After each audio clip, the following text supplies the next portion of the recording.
Hello and welcome to IndiaPostLive.com, India's first live and interactive news conversation web TV. I'm Prachi Jatanya. Thank you all so much for staying tuned.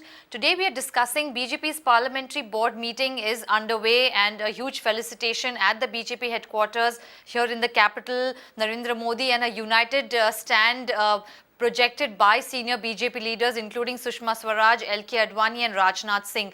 In the days ahead, we will find out what will be exactly Modi's leadership translating into the government formation, likely swearing in on the 21st of May. We'll see what possible names are cropping up as per reports and sources among the BJP, talking of names and key portfolios being distributed to senior party leaders within the BJP and its allies. To give us more perspective and insight on this, in the studio we have Mr. N.R. Mohanty. He is the director of the Jagran Media Institute. Thank you so much, Mr. Mohanty. And also we have Asha Khosa, senior journalist, joining us. We also have Mr. Vijay Grover joining us from Bangalore. He's the founder of Pledge to Vote and has been very active in these elections to gather awareness and urge people to exercise their right to vote, and is keenly observing how the entire government formation will take place. Thank you all. I'll come to you, Mr. Mohanty. Whom do you think now a huge task ahead and a challenge ahead for the Narendra Modi leadership really? We look at Amit Shah, his close key aide, getting him the big win in Uttar Pradesh, possibly looking at a role in the PMO. But besides him, the big names, according to you, that we could possibly look at a scenario getting the key ministries? You see, the most discussed name was Arun Jaitley as finance minister. But unfortunately, before even the idea comes to fruition, he's failed because he's lost the election. Although he's very close to to Narendra Modi, and he's an extremely competent person. He deserves that position. But given the political dynamics, I do not think Narendra Modi would take that step, because Narendra Modi's BJP has been extremely critical of Congress government, who had brought such leaders who had lost Lok Sabha election and brought forth through the back door Rajya Sabha. So unless they, of course, become thick-skinned and say, oh, we don't care, criticism, we have got such a sweeping majority, that's fine. But I think Narendra Modi at the beginning will not like to take a position like this. Maybe he would be, of course, he would be one of the star performers of the BJP government, BJP setup. Maybe he would be given the planning commission deputy chairman, maybe something extraordinary. So he would be a major player, but I do not see him as a major minister in this cabinet. Right. On this note, I'll bring in Mr. Vijay Grover. What are your thoughts in terms of what Modi must be thinking as his possible dream cabinet? What about Sushma Swaraj's role? That seemed to be a point of contention among the senior leadership, and also the Sangh Parivar, trying to say that we must pacify Sushma Swaraj with her kind of persona and experience. You possibly need to keep her, in close connection in terms of key decisions in the cabinet. Mr. Grover? Prachi, one thing that comes out very clear in this, and knowing the way Modi has worked in the past with the team, it's one thing is clear, that he will have the final say as far as the cabinet decision is concerned. And even if you look at his reference in Gujarat, all his detractors in Gujarat were sidelined, irrespective of what their seniority was, irrespective of what role that they had played in the past. Modi had kept them at bay, keeping in mind the fact that he did not want troublemakers in his team. And that's something that is going to be very clear and top of his mind, that he would not want to let grow anyone who he feels can be a potential troublemaker in the future, and would rather nip him in the bud at this particular juncture. And here I am referring to people who are close to LK Advani, especially Sushma Swaraj is one of them. We have Anant Kumar and several others who would be trying to get a key post. And that's where his skills, especially the fact that the numbers are in his side, that he can afford to risk this kind of any antipathy that is there and can manage with it. But the crucial role in the cabinet formation is not going to lie with Modi. It's going to be the Sangh Parivar, which will have to come into the middle and ensure that there is a kind of stability and infighting is not seen. Right. No infighting really. Sangh Parivar trying to be the mediator. Asha, do you feel then that we look at big names like Rajiv Pratap Rudy, in fact also Murli Manohar Joshi, among the most senior most leaders in the BJP ranks, really also getting key portfolios, but also trying to bring newer faces, including for the finance ministry, because economy development seems to be the key card that Modi has managed to, use in his campaigning, in his manifesto. Do you feel then that he'll look at some advisors for the economic and finance portfolio who may not be from the BJP leadership, Asha? Well, actually at this stage, it's a new Modi. Modi is in a new avatar whom we journalists and people who are in public life really don't know. He has grown from the time we have seen him in last functioning in Delhi. He used to be a party spokesperson at BJP office, talk to journalists. He was not particularly friendly. But now that Modi has grown into a big avatar and he is triumphant today, he's successful, and we really don't know his mind. What is his thinking like? As Mr. Vijay Grover said, he is very unforgetful. He doesn't forgive people. He doesn't forgive people who have not stood with him. That has been his past. But Mr. Modi, in his new avatar, As a Prime Minister. as a Prime Minister of India, as a Prime Minister who has absolute majority, a resounding majority at his back, is he going to be generous? Is he going to be forgiving to accommodate people like Murli Manohar Joshi, who have made some statement which were really not music to Mr. Modi's ears. Also, we do not really know, except Amit Shah, as to who are the people who are very close to Modi personally, whom he would, making a cabinet is the absolute prerogative of the Prime Minister. So the parameters are decided by the Prime Minister, why he should select somebody and why he should not select someone. And in that category, we know Amit Shah for sure is headed for a very big role, whether he's going to be in PMO or some major portfolio he will get. But others we are not sure. Particularly, the names which are being circulated right now. Nitin Gadkari came on television yesterday and said, yes, I would love to be in government. He was very honest in saying so. These are aspirational names. Everybody is saying, I want to be part of the government. Nobody so far, I think, except Amit Shah. Amit Shah has been apparently very modest in saying that I am a foot soldier of the party. I will accept any role except for him, because I think that also is Amit Shah's posturing is also because he is very close to Mr. Modi. He knows probably what is in Mr. Modi's mind, whether he is part of Mr. Modi's scheme of government formation or not. He is confident. That is why I think he is telling us that I am a foot soldier of the party. Others who are close to Modi, whom he likes, whom he doesn't like, honestly, at this stage, it's very difficult to tell, because Mr. Modi has not been a particularly friendly to media so far.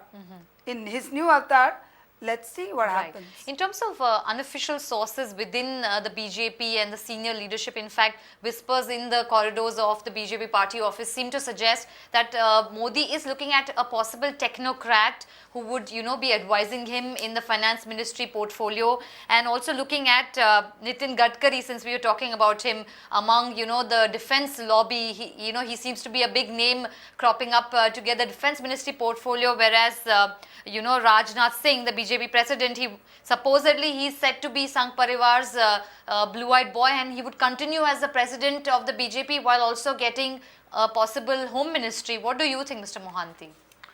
I don't think that both the positions he can take together. He cannot be president as well as the home minister. I mean, if he chooses to become a home minister, Modi approving it, then possibly Nitin Gadkari will become the party president. He is in fact angling for it.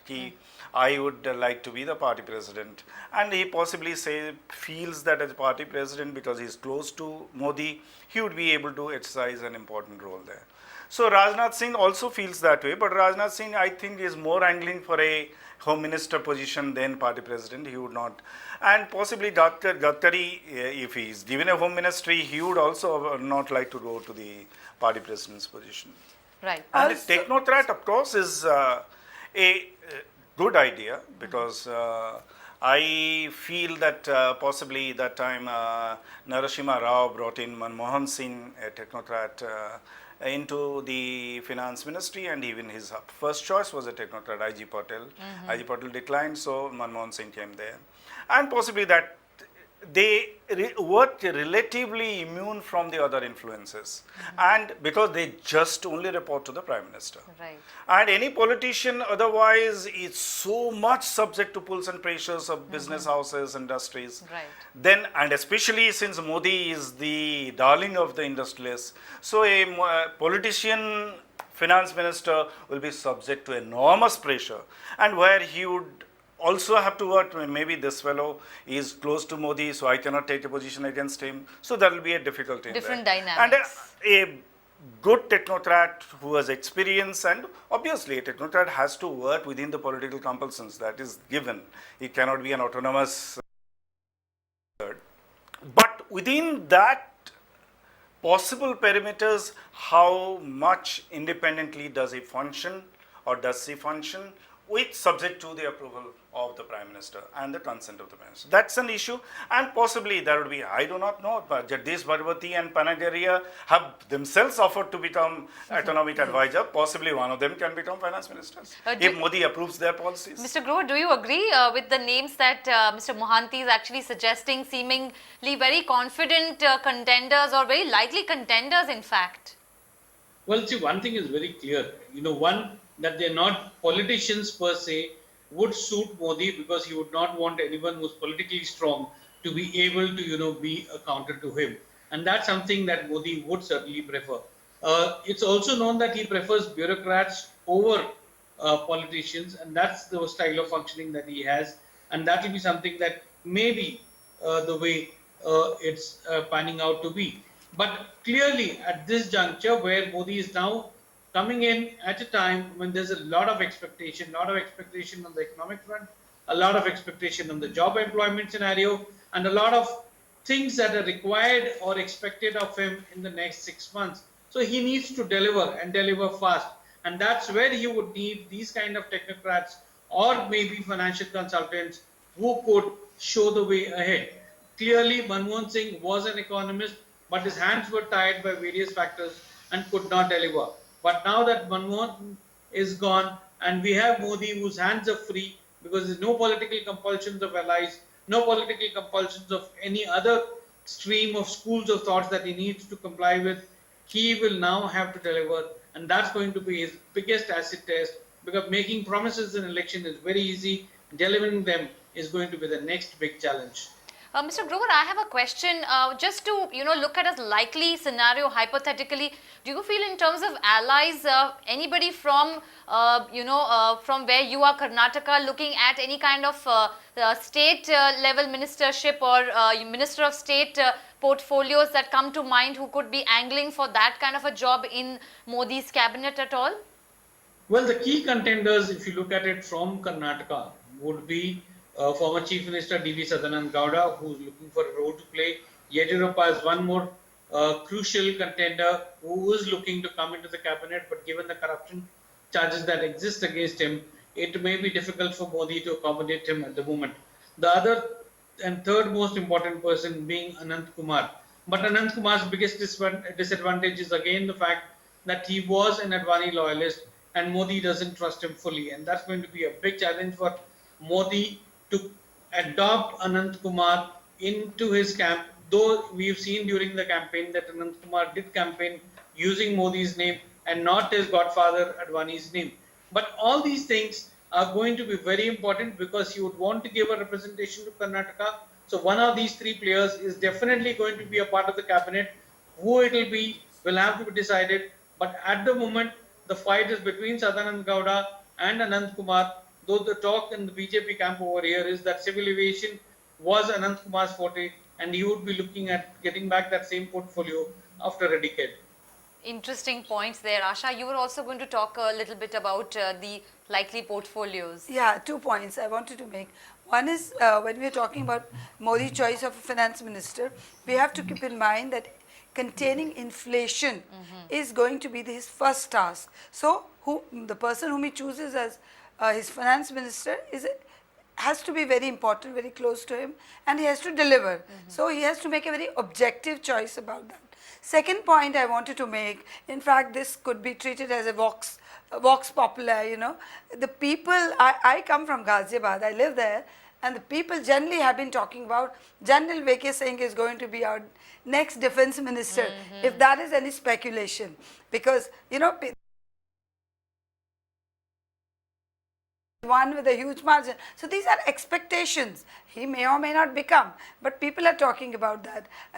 I got another call in the morning, and you know, people are saying there is a doctor, physician who has been elected. You know, he's a giant killer. He's defeated Ghulam Nabi Azad from Kashmir, from one of the Kashmir seats. So they're saying, shouldn't he become something? So there are a lot of aspiration. The BJP, the problem with Modi will be he has plenty of talented people, plenty of, you know, first timers, young people who he can nominate as ministers. So he has to make a choice among them, who they are, and whether he knows them, how well he knows them. There's a candidate who has won from a place like Ladakh. You know, from a frontier region, a traditional politician who had joined BJP a couple of years ago. He has come into BJP and made them win for the first time. Will he get something? Will he be the person who will represent, you know, a marginalized state like J&K? So these are all issues which we'll come to know only when Mr. Modi reveals his mind. So far one has no clue to his mind, frankly. He's keeping his cards close to his chest, but do you feel the Sangh Parivar at all? Because there are two camps, in fact, saying that, you know, that's where the contrast lies, that Narendra Modi seems to be a man of his own choices.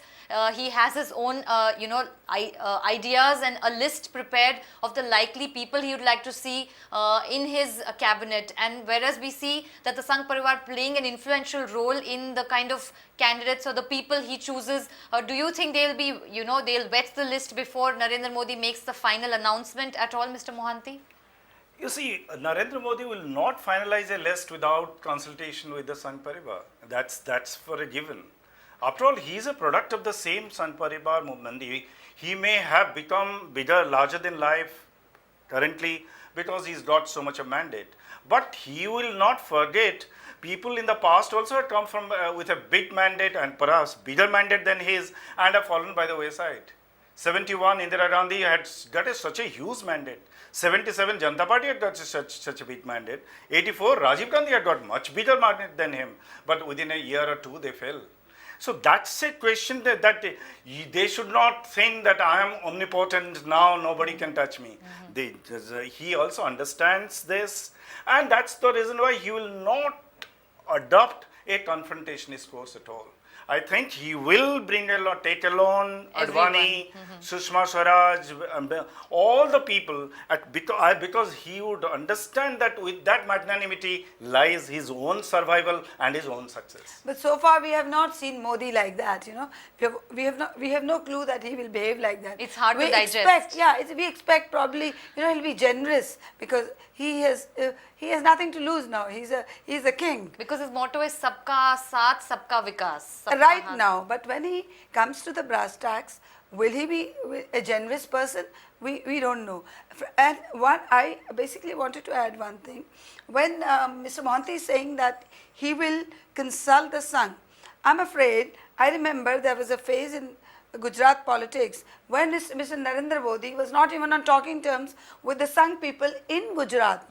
On the issue. But today he would not have been the prime ministerial candidate without the intervention of the Sangh. So he knows it. Yeah, that is true. That we are presuming that he knows it. You know, yes, Sangh Parivar has played a very important role in this election. But is Modi, and there is another factor that apparently everybody knows that it was a Modi wave. Who created it? Who generated it? How much Sangh played role? Whether Mr. Modi accepts it, that is a question. He will be forced to accept. Right. He doesn't have any other choice. I'll just bring in Vijay Grover at this point. What do you think of the discussion going on amongst our panelists here, Vijay? Well, it's a very clear thing that there is a divide and everybody wants to know as to what he's going to do. But those who know him, and as Ms. Khosa was also saying that this is going to be something very tough for Narendra Modi to accept everyone. If you look at the kind of remarks that he's made against LK Advani directly or indirectly in the last couple of days, it's very clear that he is not going to be very accommodative of the Advani camp at all. And that's something which he would also want to do is he would not want any cartelization to happen by giving them plum posts or power that he has to share with them. And that's something that he would want to retain with himself. He may give an opportunity to the youngsters to be able to groom them, knowing that the political threat would be very little. If you look at his cabinet itself, in Gujarat, when he was the chief minister, there also you seen very clearly that most of the high-profile leaders were either sidelined or not accommodated at all. So he would not want to create any blunder for himself where 2 years down the line or 1.5 years down the line, he faces opposition within the party. And that's something that he would want to nip at the moment. And that's something which I feel that is going to be his strategy, especially now that he is riding on a wave. Nobody can question him. And that he knows that at this crucial juncture, be it the Sangh Parivar or be it the party itself with Rajnath Singh by his side, none can question him at the moment, and he doesn't have to listen to anyone's advice except his own or maybe Amit Shah's. On that note, I'll just read out a Twitter update that we have. It's breaking news, in fact. The BJP Parliamentary Party to have a meeting on the May 20th to formally elect Narendra Modi as its leader. This is what Rajnath Singh has just announced at the BJP headquarters in New Delhi. And the oath-taking ceremony, the swearing-in ceremony for Narendra Modi as the Prime Minister is likely to be decided at this particularly parliamentary board meet on May 20th. You can also participate and give us your views of what could be the likely scenario for a Modi cabinet, Modi's dream cabinet, the key portfolios that you think could make for interesting ministers. We'll take a quick poll on, a likely scenario of whether Ravi Shankar Prasad as a law minister and Venkaiah Naidu as the agriculture minister. What do you think, Mr. Mohanty? Yeah, Ravi Shankar appears to be, he was a law minister in the last government. So Ravi Shankar, but one thing is he is a Rajya Sabha MP. Whether Modi would like to first accommodate the Lok Sabha MP, because he has a problem of plenty. And but of course Ravi Shankar Prasad is a very well-known figure and extremely articulate and a competent person. So he should find a position. And even he should find a position better than law ministry itself. Right. And what about Venkaiah Naidu as agriculture minister at all? Asha, do you think that's a likely scenario? Would he have a tough task ahead if at all it's Venkaiah, to take whatever has been passed down by the Sharad Pawar legacy as the agriculture minister?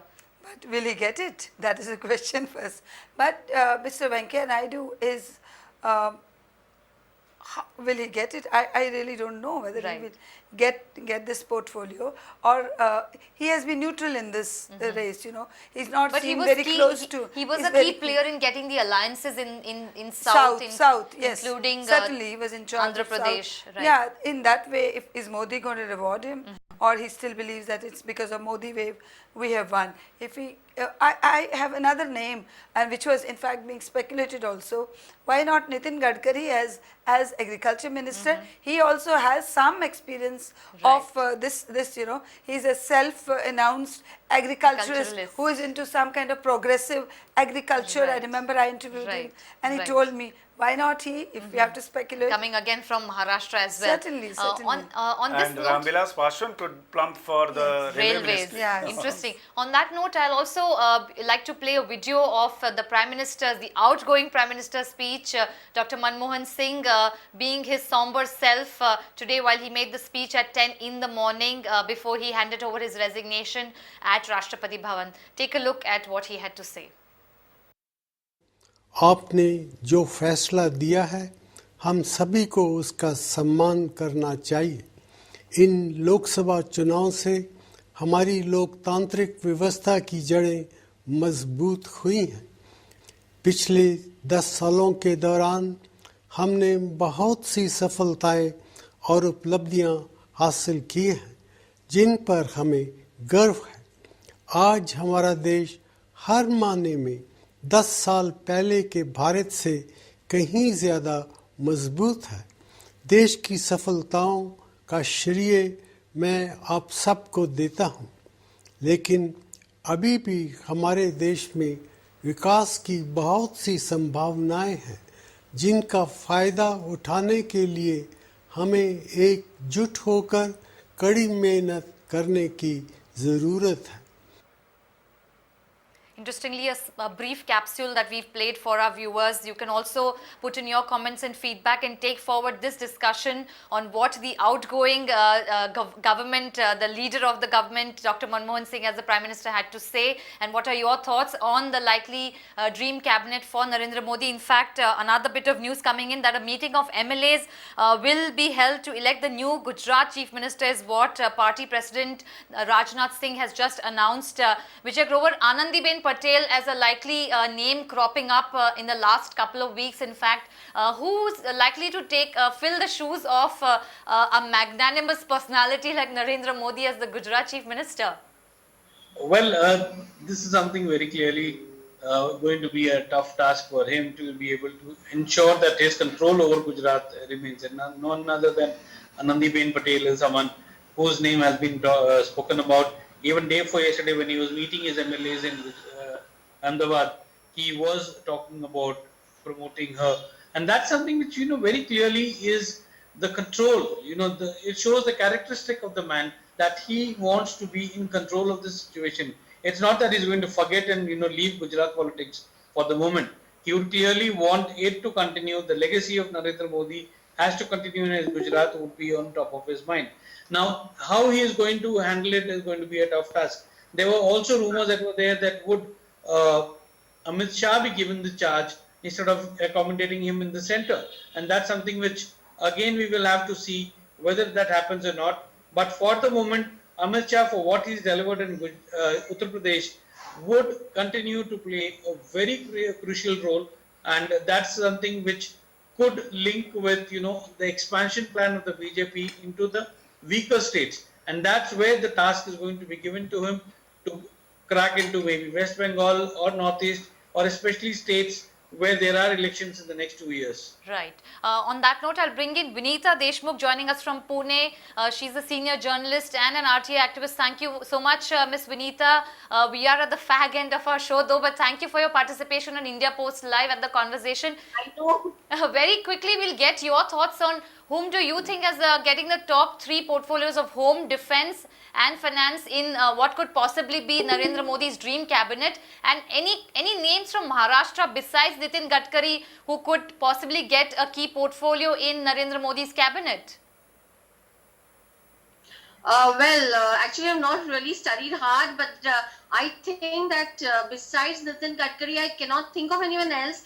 But Nitin Gadkari is going to play a crucial role because when he was a transport minister in Maharashtra, he's done some commendable work, and he's known for his sincerity and speed and organizational skills. So I think, he will be playing a very, very important role. And anyone else in Maharashtra, I really cannot think of, because they seem to be a bit junior. So maybe there could be some state ministers picked up. And I think, the panelist earlier to me said, that Amit Shah would be playing a very important role in the coming assembly elections. And I hear that after Uttar Pradesh, he's going to take on Maharashtra, and then that would be really something to look forward to. And in defense, I don't know, maybe Nitin Gadkari could be, I heard, and also Rajnath Singh, I think, would be playing a role. And honestly, forgive me, but I really haven't done my studies well. Vinita, but I look forward to a very tight cabinet. Right, Vinita, one quick question. Yeah. Do you feel to keep the allies in tow, because the assembly elections in Maharashtra are also likely to be announced soon? So, do you feel that to keep the Shiv Sena and maybe a senior leader like Gopinath Munde possibly as a name that comes to mind, or Manohar Joshi, that Uddhav Thackeray would appreciate, or would feel more motivated to get that kind of a boost from Narendra Modi if some of his Shiv Sena MPs get key? Right. If I was coming to that about the allies, that although BJP has got a single majority, definitely Modi would definitely keep all the allies happy. And yes, Shiv Sena a leader would certainly be picked up. Yeah, probably Monday. That seems quite likely. But honestly, you know, I'm very, very being honest that these are all Speculation. opinions, Speculation, and I'm just right. saying as a citizen or as an observer and not as a political journalist, because I've always been doing political journalism. But I'm really thankful to India Post for giving me an opportunity, because you always take views of the layman journalists too. So I'm really happy to be here. Thank you So so yes, much, Vinita. yeah.